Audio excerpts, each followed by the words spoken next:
Tumsifu Yesu Kristo. Mpendwa mtazamaji wa St. Paul Official Media, karibu katika tafakari ya masomo ya Dominika ya 6 ya Pasaka. Tafakari ya Dominika ya 6 ya Pasaka kulingana na masomo kama ifuatavyo.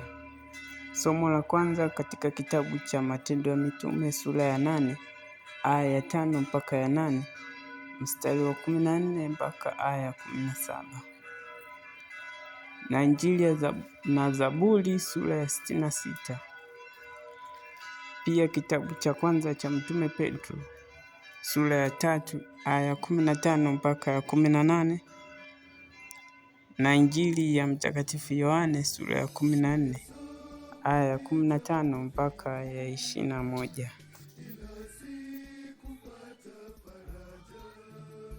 Mpendwa mtazamaji,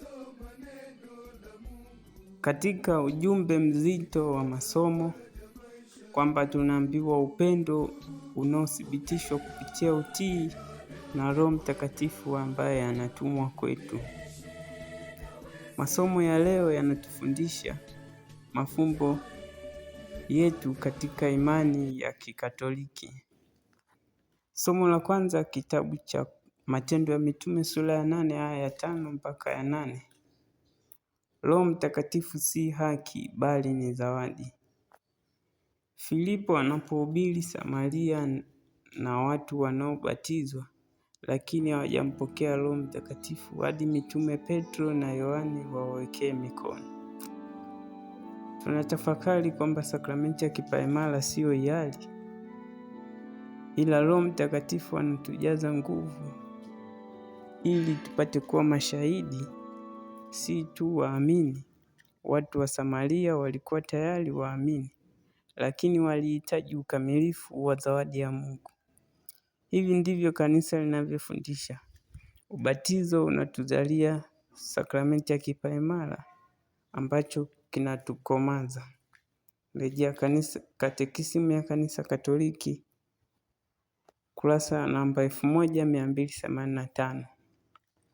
Tukiangalia mfano wa watakatifu Paulo Miki na wenzake wafiadini wa Japani, walipokea ubatizo lakini walipothibitishwa na Roho katika kipaimara, walisimama msalabani wakiimba zaburi huku wakisamehe wauaji wao.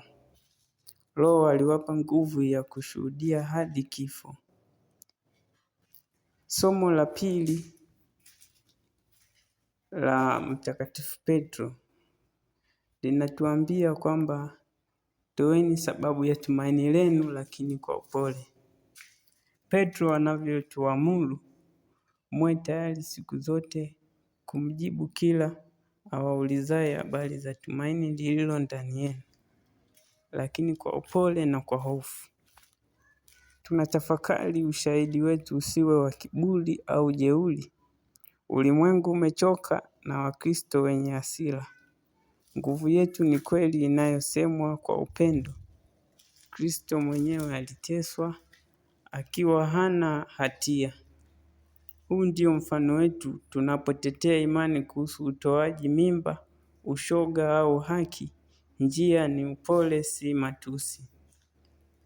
Tukiangalia mfano wa Mtakatifu Francisco wa Sales katika karne ya 16, alipokwenda Geneva kuwarudisha Waprotestanti kanisani, wala hakutumia upanga, ila aliandika vipeperushi, akatembelea nyumba kwa nyumba, akasikiliza kwa upole, na zaidi ya watu 70,000 walirudi kanisani kwa sababu ya upole wake, na ndiye msimamizi wa waandishi wa habari kwa Kanisa Katoliki.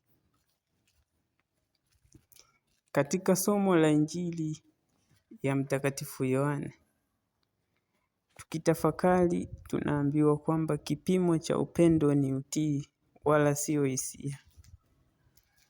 Yesu anasema, mkinipenda mtazishika amri zangu, nami nitamwomba Baba naye atawapa msaidizi mwingine. Tafakari.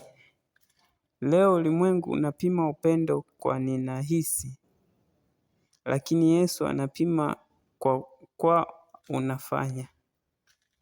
Utii ndio DNA ya upendo wa Kikristo, na hatuwezi kudai tunampenda Yesu alafu tunakataa mafundisho ya kanisa kuhusu ndoa, uhai na haki.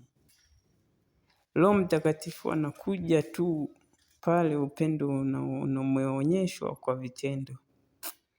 Tukitazama kwa Mtakatifu Teresa wa Avila, ambaye alisema upendo hauko katika maneno matamu, bali katika kutenda na kuteseka kwa ajili ya mpendwa.